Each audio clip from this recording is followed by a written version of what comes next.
Good morning, New Eden. I just have bright lights. I can't really see you all, so. Oh, good to know. I'm Dunk Dinkle with Brave Newbies, and who do you fly with? All right, that was pathetic. That was pathetic. Let's try that again. Hi, I'm Dunk Dinkle with Brave Newbies. Who do you fly with? There you go. That's some pride. All right, now people out in Twitch chat, I see you somewhere out there, Twitch chat people. I'm Dunk Dinkle with Brave Newbies. Who do you fly with? And that's your cue to type into Twitch chat, like who you fly with. So when I play this back later, I want to see just a scroll of things memeing through. All right, my talk is how to lead without being the CEO. So really, why am I giving this talk? What's it all about? And the truth is that when things fail and go wrong in Eve, it's rarely a single battle. It's rarely a single betrayal. It is almost always a failure of morale, a failure of people to come and log into the game. It's really easy when stuff's going sideways and you sit down at your computer at night and you go, do I want to log in and deal with all that crap, or do I want to go play Overwatch or something like that? And so what I'm going to talk about is how you maintain morale. There's only usually one CEO, and that person is usually busy doing a lot of other stuff. So how can you, as the average line member, help? Now, the stuff I'm going to talk about is not brand new stuff. It shouldn't be super remarkable. It's standard kind of management tools and techniques that people have been using for thousands of years. Here's a famous FC talking about it probably about 2,000 years ago. Now, some people may say that, you know, this isn't really important as how many supers and titans and all that you have. But I'll point out a few examples. You can look at a couple years ago in the big war, the Goons Imperium were basically kicked out of the north. And that was a terrible defeat for them. But the Mitanni was able to maintain their morale, rally them around a cause, and now 2 years later, they are the most powerful goon hammer that he promised that would get formed in the game. And that's a triumph of morale. It's a triumph of focus and ethos and effort. Same thing with Triumvirate. Triumvirate got kicked out of their space. They didn't lose faith. They kept their morale up, and then they rallied back and kicked out what was the unkickable DRF or whatever the official name is. So this stuff really matters in the game. So what I'm going to talk about, as much as I love spreadsheets, has nothing to do with spreadsheets. It has to do with these soft skills, these skills that don't always come easy to people. People who work with computers a lot, work in tech, are very comfortable with rules and exactitude and all that kind of stuff. But when you're dealing with people, it's different. You have to be emotional. You have to tap into those skills as well. So you may ask, who am I? I've been playing Eve for about 10 years now. I played in HiSec. I was at the Corp there for a while until the husband-wife leaders of it got divorced, which wrecked the Corp. And then I did faction warfare, Hail Tibus Heth. And then I joined Brave Newbies about 5 days after it formed, and I've been them ever since. I'm not the CEO of Brave Newbies, although I get confused with that from time to time. That's a video of my carrier getting doomsday by Black Legion in Fountain. And then it's a great video. It's like Black Legion calls a bluff, and there's my carrier getting doomsday with captioning. In real life, shockingly, I'm a technology executive. I work with what we call creative executives, which are basically the real-world equivalent of FCs. You know, those people that ask for things, I want it right now, I want the way I want it, and they're mad all the time. So you deal with those kind of people. And then I manage, quote, tech people, which a lot of Eve players fall into that category of they like very specific things they want to do, and other things that are very similar to what Eve has to do. And again, at work, I'm not the CEO. That would be very nice. So before I get really rolling, a few things about this. Your mileage is going to vary with what I talk about here. It doesn't work for every corporate culture. Some groups are so focused, have a singular ethos that they don't really care about this kind of stuff, and that's fine. It works for them. Everything I say, you have to adjust for the way your world works. Your personal style matters. I, as you can tell, probably am a little more extroverted than the average person. You've seen some of my videos and stuff like that. So my style is a little more over the top. If you're not as extroverted, you're a little more introverted, you're going to have a different style. Don't try to be something you're not, because authenticity in the way you talk to people is absolutely critical. If people think you're faking something or saying something's not true, it doesn't matter what you're saying. It's how you say things that matter to people. And then you have to know that there are some people you cannot reach. There are people who just for whatever reason aren't going to respond to these techniques. They can be dealing with something in their real life that's just too hard. They can just have bad personality, or they're just not a good fit for what your group is all about. So don't be afraid. Like if you do your best and then they still leave or they still get mad or they still get banned or whatever it is, don't take it personally. So I like to do a TLDR on this. So if you're not liking what I'm talking about, you can leave immediately. So what I'm going to talk about is really 3 simple things that you can do to make sure that you can keep the morale up. You listen to people, you find out actually what's going on, you do things to help the people in the group feel better about the group, and then you lead, which is basically providing a good example. Leading by example is the most powerful thing leaders do. You know, no one wants to see that, do what I say, not what I do. That's a real demoralizer for a lot of people. So let's talk about listening. I'll call it lurking here. And basically, you need to hear what is going on in your group. If you are talking, if you're rambling, if you're disconnected, you're not going to know what people are actually talking about. So I prefer to lurk. I'm in comms all the time. I'm usually doing something disconnected from what they're talking about, making industry or something like that. But when people start to complain about something, hey, my SRP didn't come through, or what's with this new doctrine, I'm hearing it what they're actually saying. And the key thing to listening is shutting up. There's a lot of people in Eve who like to talk an awful lot in comms all the time and make their opinion very widely known. And that's okay for some people, but if you want to understand what people are concerned about, you need to shut up and listen and resist the urge to chime in every 30 seconds with your opinion on it, because that'll change what they're talking about. Another thing about listening is it's not just being quiet all the time. I'm going to grab something to drink here. What's called active listening is a key tool you can use when somebody has a problem. You want to talk to them, you want to hear what they have to say, know what they're saying, and then be able to ask a question for clarity to show them you're paying attention to what they said. And then very importantly, you can reflect back what they just said to you, right? I understand that you're very upset that we don't run an armor battleship doctrine. Yep, those look very cool, but we're a shield alliance. I understand what you're talking about.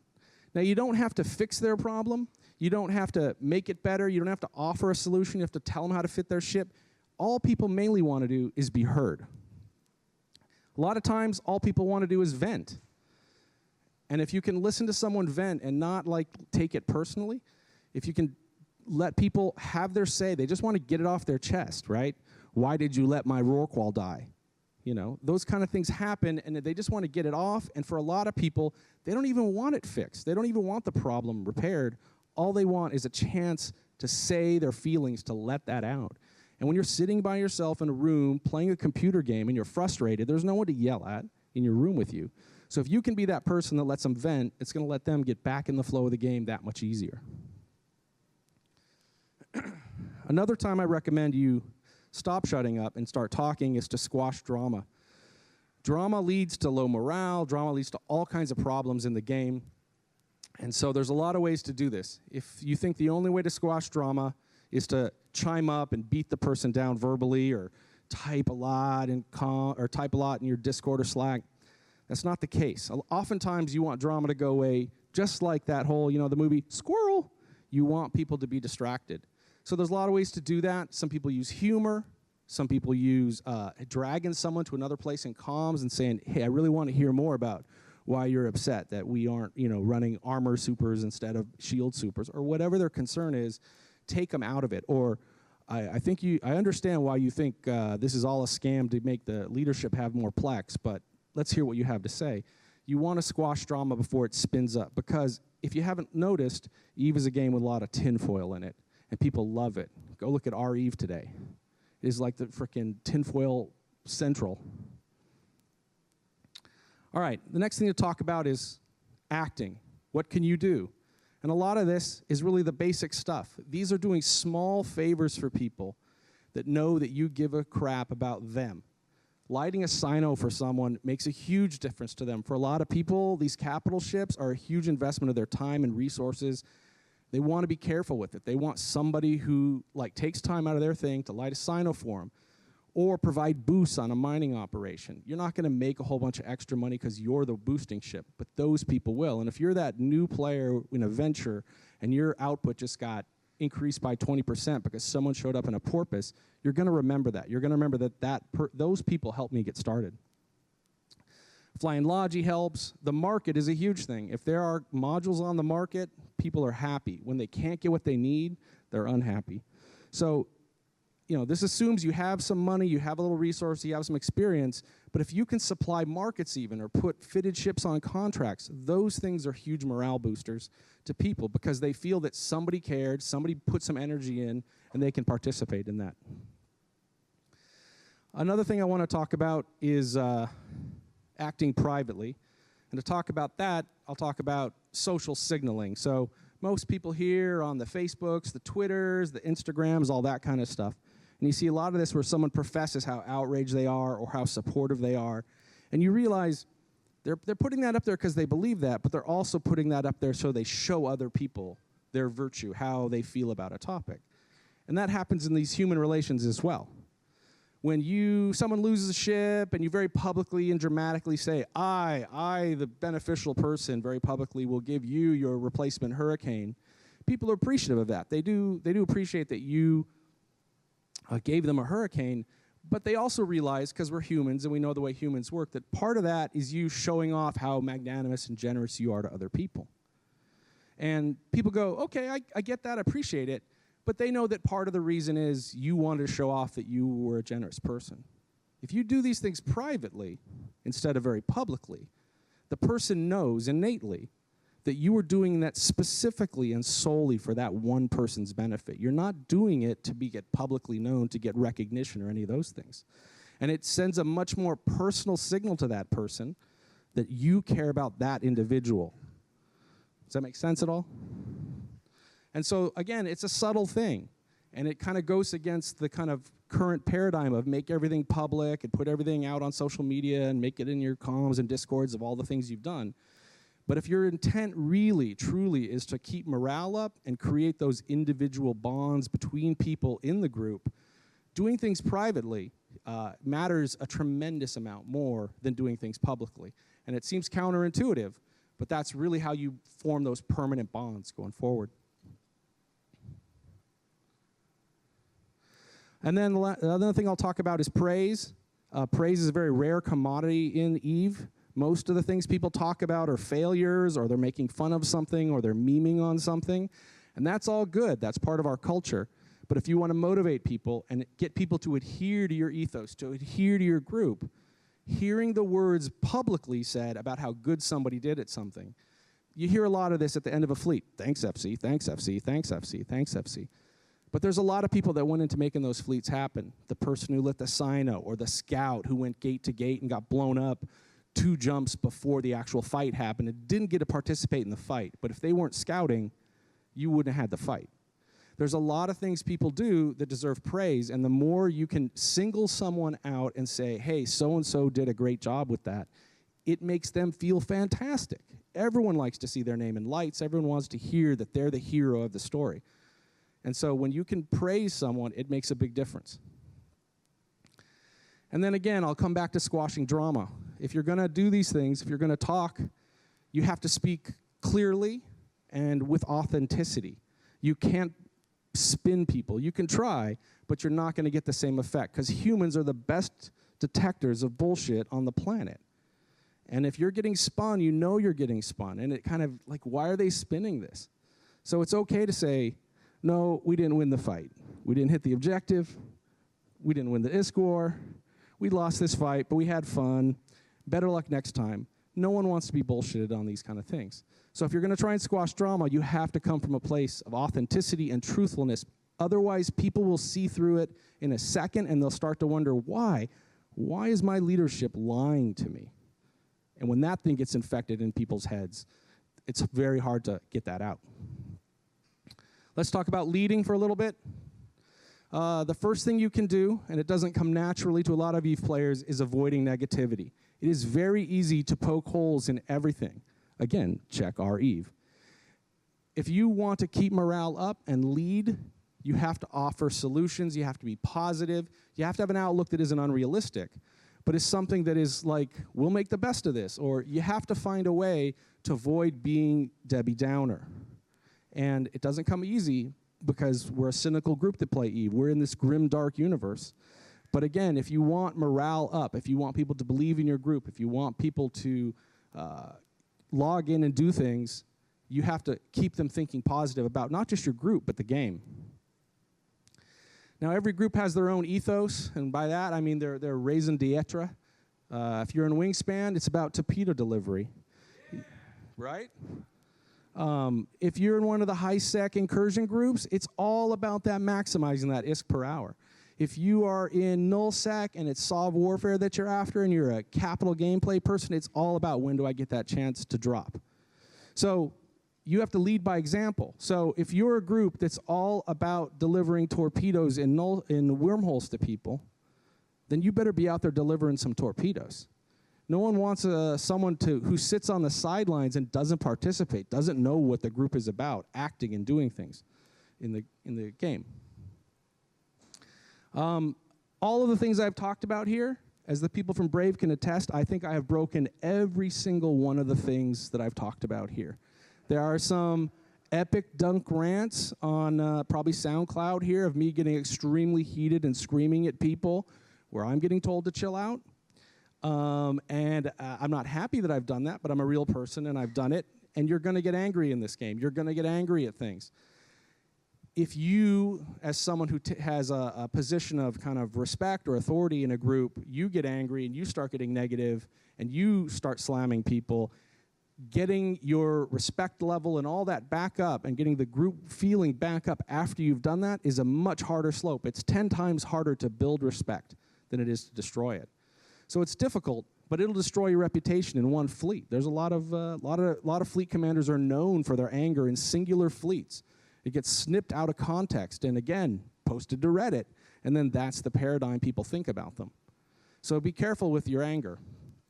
For me, when I get really angry, I set the headphones down, I go walk outside, walk around the block, and I don't come in until I've heard 10 different bird calls outside, and that takes me a little bit of time. But by the time I get back, I'm not thinking about EVE anymore. I'm thinking about, why do those birds sound so much alike? So let's talk about making things. They talk about content in this game and content creators in this game. And basically, it's not just about fights. It's events. It's the Secret Santa stuff in one time of the year. It can be Thunderdomes at the Sun. You can make propaganda. I like to make swag, as you know. And that makes a difference to people. People want to log in and have something going on. It could be a trivia contest in your Slack or Discord, making anything that keep people engaged. It doesn't always have to be, I'm going to FC a fight.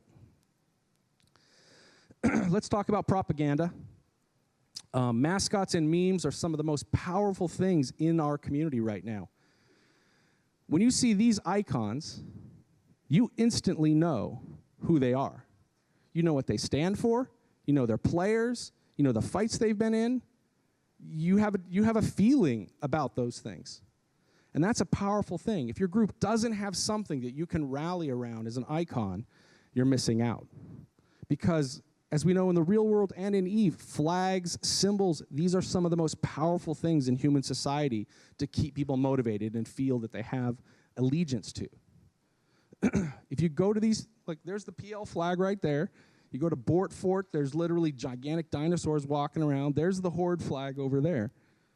These are powerful things in EVE, and if your group doesn't have one or doesn't have a way to identify themselves, you're not helping yourself.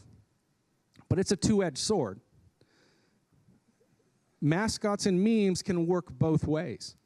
They can inspire. You see the one on the right? That's a very inspiring thing that was made probably 2 years ago. People in Brave still talk about that image because it was so powerful to our group. The one on the far left, definitely they can take your memes, your images, your mascots, and turn the narrative against your group. It can make the narrative of the attacker feel fantastic. Look what we're doing. We're knocking open a goddamn piñata. And if you're in the piñata group, that sucks to see that stuff. And all it takes is every day, like 5 people decide, I'm not going to log in on one side or I am going to log in another side because I don't like getting made fun of. This stuff is powerful stuff. And if you're not paying attention, you're not protecting your group. So again, if you don't want to get too drawn into this stuff because it can go really sideways on you. But if you're not paying some attention to this and understanding the power of mascots, memes, narratives, again, you're not doing your group a service. So I'm going to wrap up here. This is my recap. So again, this stuff, again, is not rocket science, even though Max is here somewhere. This stuff is standard kind of management stuff, but putting it into the Eve context. Listening to what's going on in your group, knowing what the issues are, knowing what has to be addressed that you can whisper in the ear of the CEO. Like, you need to make a goddamn State of the Alliance statement, right? So, yes. And then do things to help people. Again, you don't want to just sit and be that paper tiger that's just typing endlessly and saying how other people should do stuff. When people see you doing the work, they know, well, if that person can do the work, I can carry some of the load too. And then leading by example is probably the most powerful thing. If you can't reinforce the ethos of your group by walking the walk, you're not helping, again. So I don't know where I am on time. I hope that didn't go too fast. This is how you can get a hold of me if you have questions. And I don't know if anybody in the group now has questions. I don't know where we are on time. It just says 5 minutes.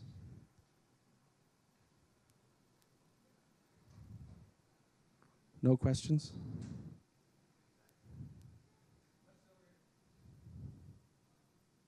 Go ahead. Oh, it's Matterall.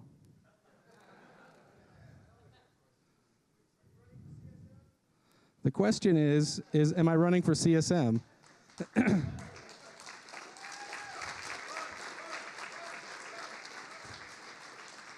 And so if you aren't aware, I made a video to make this very clear that I was not running for CSM.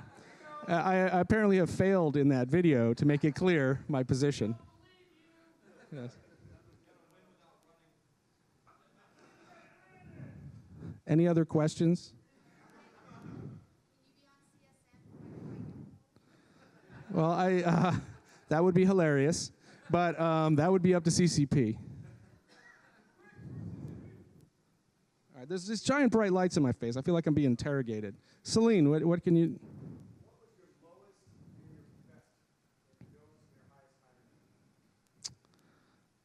The lowest time in Eve. Well, that's a tie. So the question was, what's the lowest and highest time in Eve? The lowest time in Eve was probably 2 moments. One was the night of the infamous coup. I went to bed and didn't know any of this drama was happening. It happened in the middle of the night. I woke up. It's like 5:30 in the morning because I'm an old man. I wake up at the crack of dawn. And everything's aflame, right? Slack, forums, Skype has exploded. The group has been couped. There's a new alliance leader. I'm being asked by both sides to represent them and side with them. Some people are offering me I'm going to be CEO of Brave to settle everything down, and I got to go to work in 2 hours. And so I did, at the time, I didn't follow my rules here, and I just said, I'm going to close the computer, and I'm going to go to work, and I'm going to listen and see what happens during the day. The other bad time was when we got kicked out of Fountain, and I had Capitals there, and we had lost J5 TAC, I think is the system that's the bottleneck system in Fountain. And me and Kiyu, who was the IT director at the time, we had to jump our Capitals out to not stations, but to basically blind sinos and deep safes, and waiting for hours till the system was absolutely clear and setting everything up with a self-destruct timer so there was 5 seconds of sino lit before the thing went away, and landing and destroying the rack and cloaking up. Man, my sphincter had never been tighter than that. And I said, this isn't fun, man. We got to do something else than this. So that was a bad moment. The best moment is very easy. It just happened recently. Some of you may have been there. The Battle of ULAX happened. And after literally 5 years of fighting PL, and I love the PL guys, they know that, I got to sit in a Titan and doomsday and kill a PL Titan and then camp them in for almost a week. Now, I'm sure this is probably going to be snipped and put into PL form, and they're going to say, well, we now got to go shit on Dunk. But to be honest, to have the revenge, and a lot of groups have times to time where they've lost a lot, come back, and gotten revenge against the people that they feel have wronged them, that is a sweet, sweet feeling. So, hope that answers your question. All right. Any other questions? Again, it says I have 5 minutes, but I don't know about that. Are there any questions in Twitch? The Twitch peoples always have something to say. Yeah. All right. Well, then I think I'll wrap it up. Thank you all. I'm going to go have a drink now.